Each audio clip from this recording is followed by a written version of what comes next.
ஏலகிரி மலையில் உள்ள தனியார் விடுதியில் தமிழக வாழ்வுரிமை கட்சியின் மாநில செயற்குழு பொதுக்கூட்டம் கள்ளச்சாராய சாவினை தடுக்க வேண்டும் என்றார். மக்களால் தேர்ந்தெடுக்கப்பட்ட வார்டு உறுப்பினர் முதல் எம்பி வரை பொறுப்பேற்க வேண்டும் என வேல்முருகன் பேச்சு. திருப்பத்தூர் மாவட்டம் ஜோலார்பேட்டை உட்பட்ட ஏலகிரி மலையில் உள்ள தனியார் விடுதியில் தமிழக வாழ்வுரிமை கட்சியின் மாநில செயற்குழு பொதுக்கூட்டம் நடைபெற்றது. இந்த செயற்குழு கூட்டத்தில் தமிழக வாழ்வுரிமை கட்சியின் தலைவர் வேல்முருகன் கலந்து கொண்டு சிறப்பித்தார்.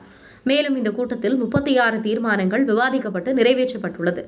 இந்த கூட்டத்தில் தமிழக வாழ்வுரிமை கட்சியின் நிர்வாகிகள் பலரும் கலந்து கொண்டனர். அதனைத் தொடர்ந்து செய்தியாளர்களை சந்தித்து பேட்டியளித்த தமிழக வாழ்வுரிமை கட்சியின் தலைவர் வேல்முருகன் கூறியதாவது: தமிழகத்தில் அதிமுக, திமுக எந்த ஆட்சி நடைபெற்றாலும் தொடர்ந்து கள்ளச்சாராயம் சாவுகள் நடைபெறுவதாகும். இதனை தடுக்க வேண்டுமென்றால் காவல்துறை, வருவாய்த்துறை மற்றும் மக்களால் தேர்ந்தெடுக்கப்பட்ட வார்டு உறுப்பினர், பஞ்சாயத்து தலைவர், துணைத் தலைவர், கவுன்சிலர், எம்எல்ஏ, அந்த தொகுதி எம்பி, துறை சார்ந்த அமைச்சர் ஆகியோர் பொறுப்பேற்க செய்கின்ற வகையில் தமிழக முதலமைச்சர் ஒரு சட்ட திருத்தம் கொண்டு வந்து கடுமையான நடவடிக்கை மேற்கொண்டால் மட்டுமே தீர்வு காண முடியும் என்றும், மேலும் மாவட்ட ஆட்சியர் கீழ் இயங்கக்கூடிய ஏனைய துறைகளும் இதற்கு பொறுப்பாக இருக்க வேண்டும் எனவும், சமூக நீதியின் பிறப்பிடம் என கூறப்படும் தமிழகத்தில் இன்றைய சூழலில் சமூக நீதி கிடைக்கப்பெறாமல் இருப்பதாகும். இதற்கு காரணம் தமிழகத்தில் சாதிவாரி கணக்கெடுப்பு நடத்தப்படவில்லை என்றும், எனவே சாதிவாரி கணக்கெடுப்பு எடுக்கப்பட்ட அந்தந்த சாதியில் உள்ள எண்ணிக்கைக்கு ஏற்றவாறு கல்வி, வேலைவாய்ப்பு வழங்கப்பட்டால்தான் உண்மையான சமூக நீதி என்றும், மேலும் நடப்பு சட்டமன்ற கூட்டத்தில் சாதிவாரி கணக்கெடுப்பு நடத்துவதற்கான அறிவிப்பினை வெளியிட வேண்டும் என தமிழக வாழ்வுரிமை கட்சியின் சார்பாக வேண்டுகோள் விடுத்தார். உங்கள் பகுதியில் உடனுக்குடன் முக்கிய செய்திகள் உங்கள் விரல் நுனியில் காண எங்கள் தவசி நியூஸ் 24 சேனலை காண தவறாதீர்கள். உங்கள் திருப்பத்தூர் மாவட்ட செய்தியாளர் சி. ரமேஷ். சம்பவம் நடந்தால் அந்த சம்பவத்தில் நான் சொன்ன அனைவரையும் பொறுப்பேற்கக்கூடிய வகையில் சட்டங்கள் இருந்தால்தான் அனைவரும் பயந்து கொண்டு, யாரோ ஒருத்தர் எங்கேயோ குடிச்சிட்டு செத்தா எம்எல்ஏ நம்ம மீது வழக்கு வரும், பஞ்சாயத்து தலைவர் நம்ம மீது வழக்கு வரும், தாசில்தார் நம்ம மீது வழக்கு வரும், கிராம நிர்வாக அலுவலர் நம்ம மீது வழக்கு வரும்னு சொல்லி ஒருவருக்கொருவர் அதை கண்காணித்து சம்பந்தப்பட்ட அதை ஒழிப்பதற்கான அரசு அதிகார வர்க்கத்திடம் முறையாக சொல்லி அதை தடுத்து நிறுத்துவார்கள். இல்ல ஒரு சம்பவம் நடக்கின்ற போது ஒரு எஸ்பி சஸ்பெண்ட் பண்றது, ஒரு இன்ஸ்பெக்டர் சஸ்பெண்ட் பண்றது, இதோடு நிறுத்தி கொண்டா இது தொடர்தான் செய்யும். அதற்காகத்தான் நேற்று தினம் நான் சட்டமன்றத்தில் இந்த கருத்தை வலியுறுத்தியிருக்கிறேன்.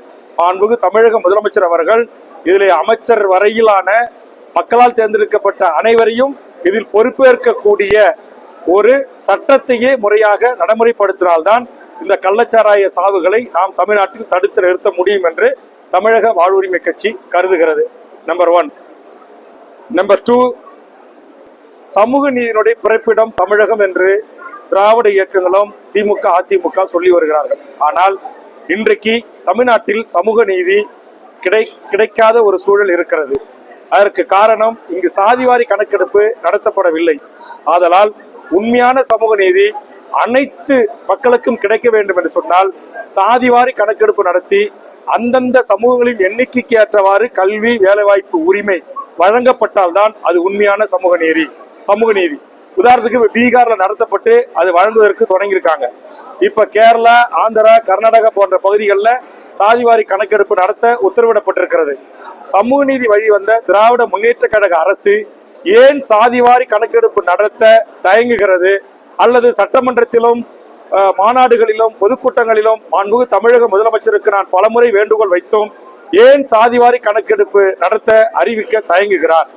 ஏற்கனவே விக்கிரவாண்டி இடைத்தேர்தலின் போது கண்டிப்பாக வன்னியர்களுக்கான 10.5% விட அதிகமாக சமூக நீதி கிடைப்பதை திமுக அரசு உறுதி செய்யும் என்று அறிவித்த மாண்புமிகு தமிழக முதலமைச்சர் அவர்கள் இப்போது மீண்டும் இடைத்தேர்தல் வருகின்ற வரையிலும் கூட அவர் அறிவித்த அந்த அறிவிப்பை, அவர் கொடுத்த அந்த உறுதிமொழியை ஏன் நிறைவேற்ற தயங்குகிறார்?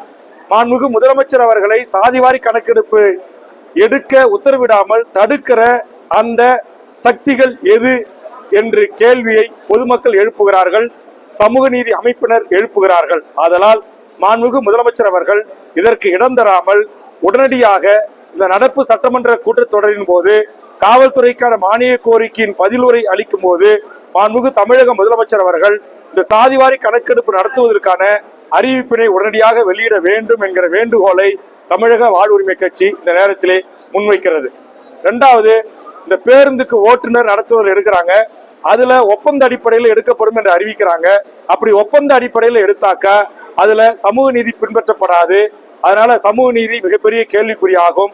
அதனால் சமூக நீதி பின்பற்றப்பட வேண்டும் என்று சொன்னால் முறையாக நிரந்தர வேலைக்கு சமூக நீதி அடிப்படையிலே மாவட்ட வேலைவாய்ப்பு அலுவலகங்களிலே ஓட்டுநர் நடத்துனருக்கு பதிவு செய்திருக்கிறவர்களை சீனியாரிட்டி அடிப்படையிலே தான் அந்த பதவிகள் நிரப்பப்பட வேண்டும் என்று தமிழக அரசுக்கு தமிழக வாழ்வுரிமை கட்சி தனது கோரிக்கையை இந்த நேரத்தில் முன்வைக்கிறது. அதே மாதிரி பரந்தூர் மக்கள் நாங்கள் தமிழ்நாட்டை விட்டு வெளியேறி ஆந்திராவில் குடிபுகுவோம் என்று சொல்வது இந்திய ஜனநாயகத்திற்கு மிகப்பெரிய அவமானம். ஒன்றிய அரசு அந்த மக்களின் கோரிக்கையை ஏற்றுக்கொண்டு ஒன்றிய அரசால் கொண்டு வர இருக்கிற அந்த விமான போக்குவரத்து துறை, அந்த பரந்தூர் விமான நிலையம் தொடங்குவதை கைவிட வேண்டும். ஒன்றிய அரசுக்கு நிலத்தை கையகப்படுத்துவதற்கான முயற்சியிலே இறங்கியிருக்கிற தமிழக அரசு பரந்தூர் விமான நிலையத்துக்கு நிலத்தை கையகப்படுகிற அந்த திட்டத்தை திரும்ப பெற வேண்டும் என்று தமிழக வாழ்வுரிமை கட்சி எனது கோரிக்கையாக நம்முடைய மாண்புமிகு முதலமைச்சர் அவர்களுக்கு நான் இந்த நேரத்திலே முன்வைக்கிறேன். அதுபோன்று தொடர்ந்து நான் வலியுறுத்தி வருகின்ற தமிழ்நாட்டில் இருக்கிற அரசு பதவிகள், ஒன்றிய அரசு பதவிகளில் 90%, மாநில அரசு பதவிகளிலே 100%, இந்த மண்ணின் மக்களாக இருக்கிற தமிழ்நாட்டில் வாழ்கின்ற தமிழ்நாட்டை தாயகமாக கொண்ட தமிழ் மக்களுக்கு இந்த வேலை கிடைப்பதை உறுதி செய்ய வேண்டும் என்கிற வேண்டுகோளை ஒன்றிய அரசுக்கும் மாண்புமிகு தமிழக முதலமைச்சருக்கும் நான் இந்த நேரத்தில் முன்வைக்கிறேன். அதுபோன்று இந்த மணல் கொள்ளை அளவுக்கு அதிகமாக நடந்து கொண்டிருக்கிறது.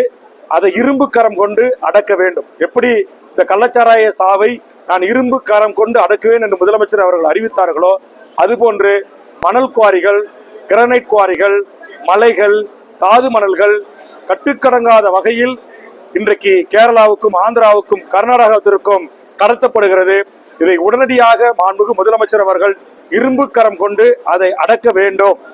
தமிழக அரசே வருவாய்த்துறை, பொதுப்பணித்துறை, மக்களால் தேர்ந்தெடுக்கப்பட்ட பிரதிகளை கொண்டு தமிழக அரசே நேரடியாக மணல் கொள்முதல் செய்ய வேண்டுமே தவிர இதை ராமச்சந்திரன் குறுப்பு, கரிகாலன் குறுப்பு என்று இவர்கள் எடுத்து மணல் கொள்ளையில் ஈடுபடுவதற்கு அனுமதிக்க கூடாது என்று தமிழக வாழ்வுரிமை கட்சி தமிழக அரசை, தமிழக முதல்வரை வற்புறுத்தி கேட்டுக்கொள்கிறது. ஆக இதுபோன்று தமிழ்நாட்டின் மிக முக்கியமான பிரச்சனைகளை குறித்து நாங்கள் இங்கு இந்த செயற்குழுவை விவாதித்து 36 தீர்மானங்களை நிறைவேற்றியிருக்கிறோம்.